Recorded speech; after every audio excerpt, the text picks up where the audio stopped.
Então olha que louco. A Rússia invadiu a Ucrânia e o teu tomate subiu. E o Brasil quebrou, inclusive, na década de 80, em parte por causa disso.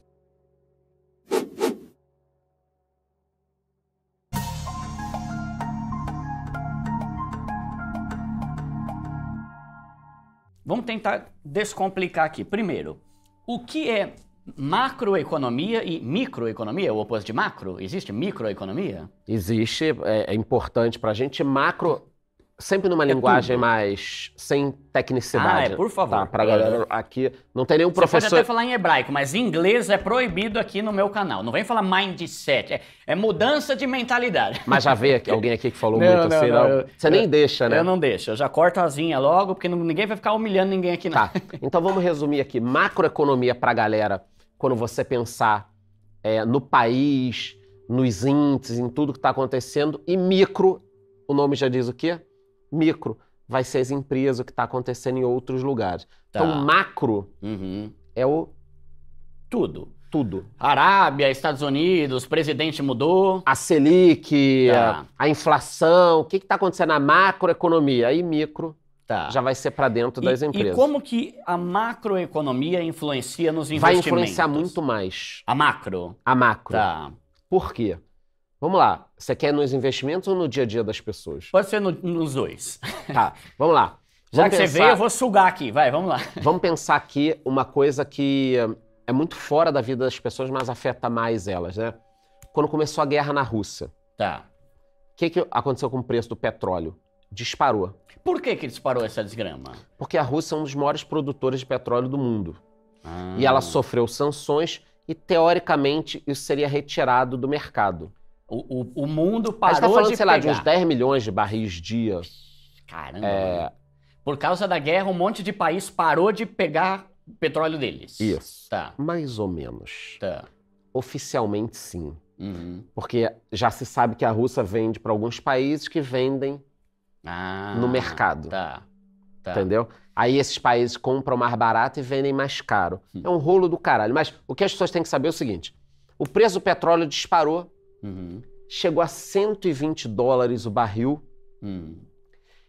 E aí você vê o seguinte. A guerra do outro lado do mundo Ferra com a gente aqui que tá em Carapicuíba, Osasco. fez a gasolina subir aqui. Tá. Isso encareceu o frete e os transportes. E tudo tem transporte, né? E fez com que a inflação disparasse. Então olha que louco. A Rússia invadiu a Ucrânia e o teu tomate subiu. Que coisa, né? As coisas estão conectadas. Tá. Não dá para a pessoa ignorar, não. O Brasil é uma ilha. O Brasil não é uma ilha. O que acontece no mundo vai se refletir aqui. Entendeu? Tá. China, vamos supor o seguinte, 2 cenários. China crescendo muito agora. Se a China resolver crescer muito, ela vai comprar comida, minério, papel, tudo nosso. Nosso, do Brasil. Nosso. Tá. Economia sobe. É bom pra gente, então. China caindo. Ela não vai comprar isso. E aí? Tá. Aí a nossa economia começa a zoar porque eles compram coisa pra caramba da gente. Exatamente isso. Tá. Estados Unidos, a mesma coisa. Vou te dar outro exemplo. É só para as pessoas entenderem. Ótimo, isso aí que é perfeito.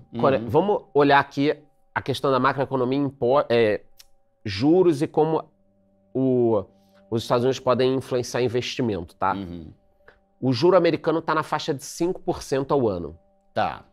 O nosso, 13%. Eu tô tirando os... Tá. Decimais. Isso, para facilitar. Estados Unidos 5%, o nosso 13%. Tá? Muita gente prefere os Estados Unidos com 5%. Porque é considerado mais seguro e tal. Mais de 13 para 5, É uma diferença boa, hein? muita gente vem para cá. Muita gente do exterior. Do exterior. Tá. O cara olha lá no mapa, fala... os Estados Unidos tá 5, Brasil 13. Tem risco aqui, tá? Mas vou botar. Mas muita gente coloca nos Estados Unidos. Se os Estados Unidos... Mas coloca, que você fala, é tipo investir grana mesmo? Grana. Tipo assim, no nosso CDB, por exemplo? Isso, cara... Ou investir em empresas, esses negócios? Podem ser as duas coisas. Tá. Mas eu tô falando mais do smart money, né? O fast money. O cara que quer ganhar e sai fora. Então o cara lá da Alemanha tá investindo aqui na renda fixa brasileira, por exemplo? Isso, só que as pessoas não entendem que esse mercado é muito maior do que parece. Por quê? Porque hoje a gente tem a questão previdenciária. Então, por exemplo, todos os países têm fundos gigantescos de pensão. Que é o nosso INSS. Mas tem muita coisa que é privada. Ah. Então, por exemplo, fundo de pensão dos policiais de Nova York, fundo de pensão dos bombeiros da Austrália. Você entendeu? Existem essas coisas, calma aí. Tá. Existem essas coisas. Então tem muito dinheiro no mundo procurando juros. Tá. E esses juros, esses fundos investem em países para otimizar a grana deles. Inclusive no Brasil. Tá. Fundo da Arábia Saudita, fundo da Noruega, fundo da... Então o juro tá alto aqui, vem muitos dólares. E isso é bom pra gente. Aí o que acontece com o dólar se vem muito dólar? Baixa. Tá. O dólar baixa. Mas voltando ao juro americano, 5% lá, 13% aqui. Vem muito dólar porque esses outros países, eles investem em dólar aqui pra gente. Isso. Tá. E aí o dólar cai. Então, quanto mais gente investindo no Brasil, tem uma tendência do dólar cair. Perfeito. Tá. Mas eles estão vindo pra cá porque eles gostam, acham você bonito, gostam de samba, ou porque o juro é caro? Porque o juro está alto pra caramba. Tá alto pra caramba. Tá. O que acontece se o governo amanhã te coloca no Banco Central? A partir de agora você tá no Banco Central. E aí você joga Selic pra 5. Igual nos Estados Unidos. O que você acha que acontece? Todo mundo sai fora rápido. E aí o que acontece com o dólar? Aumenta pra caramba. É isso. Cara, pelo amor de Deus. Você viu? Acabou. Podemos fechar o podcast. Você deu uma aula de economia. Aprendeu, pobrezito? Aí? Olha que louco. Vem dólar, dólar cai.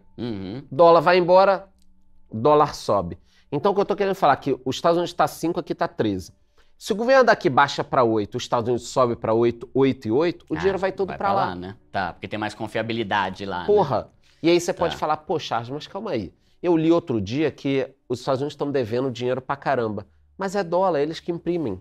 Entendeu? Tá. E, teoricamente, a economia deles tem uma chance muito menor de dar errado. A parte política também, democracia mais consolidada. E aí tem a ver uma também série de coisas. O dólar subir. Se o dólar sobe, a inflação também vai aumentar aqui, porque a gente traz coisa. Muito. Então vamos lá, o dólar é um fator, assim, extremamente essencial para as empresas, porque muitos custos são em dólares. Por exemplo, o barril do petróleo custa tudo agora em dólar. $70. Tá. Entendeu? As commodities são negociadas em dólares, milho, soja, arroz. Ao mesmo tempo, se o dólar sobe, para o cara que exporta, é muito bom. Tá. Por isso que eu falo, tem um meio termo ali, né? É difícil falar o que é bom, né? Sempre alguém vai se dar Depende bem pra com quem? alguma coisa, né? Pô, eu e você, a gente vende paçoca pra Itália. Meu irmão, se o dólar e o euro disparar, tá bom pra cacete. Agora, o cara que compra fertilizante em dólar, se o dólar dispara... Ferra pra ele e ferra pra quem compra, cliente, que é todo mundo que mexe com agro, sei lá, esses negócios. Agora, as pessoas em casa, elas não chegam a essa informação, né? Dessa dinâmica de preço, de tudo, de que a Rússia invadiu a Ucrânia e a inflação no mundo disparou. Eu vou te dar outro exemplo. Durante a pandemia, a China fechou, o mundo fechou, e a gente teve uma disparada da inflação. Por que a gente teve uma disparada da inflação? Para as pessoas entenderem. Por que carro subiu tanto de preço? Também, né? Porque a China ficou fechada um tempo, as fábricas ficaram fechadas, não se produziram placas, chips e tal, faltou chip para carro. E aí não tinha fabricação de carro. Você não tem carro no mercado, o carro fica muito mais caro. Então, olha essa macroeconomia, os países, tudo que acontece tendo influência. E aí, normalmente, país que tem a ver com petróleo é o que mais facilmente prejudica o mundo todo? Tipo assim, já se foi deu uma mais. crise na Venezuela. Tipo, a Venezuela não, porque tá meio fodida, né? Eu mas mesmo os Estados Unidos tentaram... Na Nova Guiné. Tipo, não afeta tanto o mundo porque não é tão relevante em commodity. Arábia Saudita, Estados Unidos, Canadá, México, Brasil, Rússia. Tudo isso é importante. São grandes produtores de petróleo hoje. Tá interessante mas isso, os né? Estados Unidos, eles dependiam muito dos outros países. A gente teve várias crises do petróleo, tá? Inclusive crises do Oriente Médio pesado, onde o preço do petróleo disparou. Você teve algumas guerras, guerra dos 6 dias, guerra do Yom Kippur, Década de 60, 70 e 80 foi foda pro preço do petróleo. Tá? Depois da Revolução do Irã, 79, tudo isso, cara, jogou o preço do petróleo muito pra cima. E o Brasil quebrou, inclusive, na década de 80, em parte por causa disso. Porque a gente teve o choque do juro em função do preço do petróleo. No passado já foi pior. Mas você vê o seguinte, agora a Rússia invadiu a Ucrânia e o mundo se ferrou por causa do petróleo. Em pleno 2022, que foi quando invadiu. Isso que todo mundo falava que o petróleo tinha morrido e não ia ser mais usado. Então, galera, sempre que alguém vier com coisas extremas, do tipo, o dólar vai morrer, o petróleo vai acabar, a inteligência artificial vai destruir 1 bilhão de empregos. Calma. Deve ter um meio termo ali na história.